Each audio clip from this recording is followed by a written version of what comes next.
Lesson 1, Fragment 2. Welcome to the comic book exhibition, which contains a large collection of comic books, as well as a fine collection of original drawings and sketches.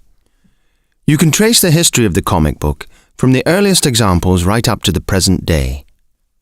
There are plenty of familiar characters, so you'll see Spider-Man and Batman alongside the Incredibles and other comic book heroes who've become famous through films.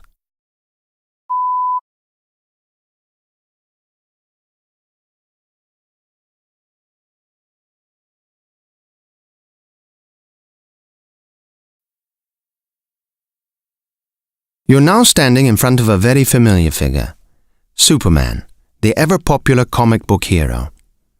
On your left, you can see some of the earliest sketches of Superman produced by the artist.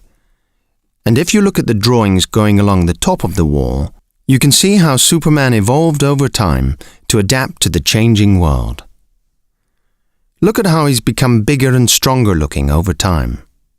From the first drawings, where he looked like a normal person, to these latest ones, where he's much taller and has huge muscles.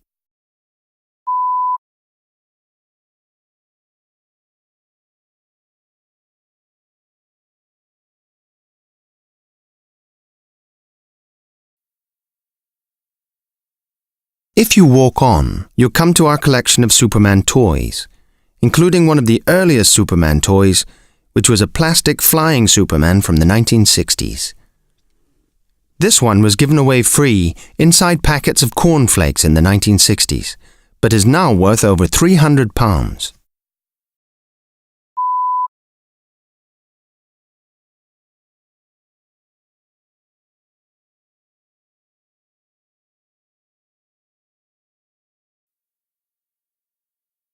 Leaving Superman behind, the next comic book hero you'll see is Swamp Thing, a fascinating character who featured in horror comic books in the 1970s. As you can see from the original drawings, Swamp Thing started out as a scientist who was forced to go and live in a muddy tropical swamp after a chemical explosion. The chemicals changed him, forming a monster who looks like a muddy lump of wood with plants growing on it. As with all good comic book heroes, he uses his powers to fight evil, but Swamp Thing fights to protect not only people, but also the environment. Maybe he was the first comic book eco-hero.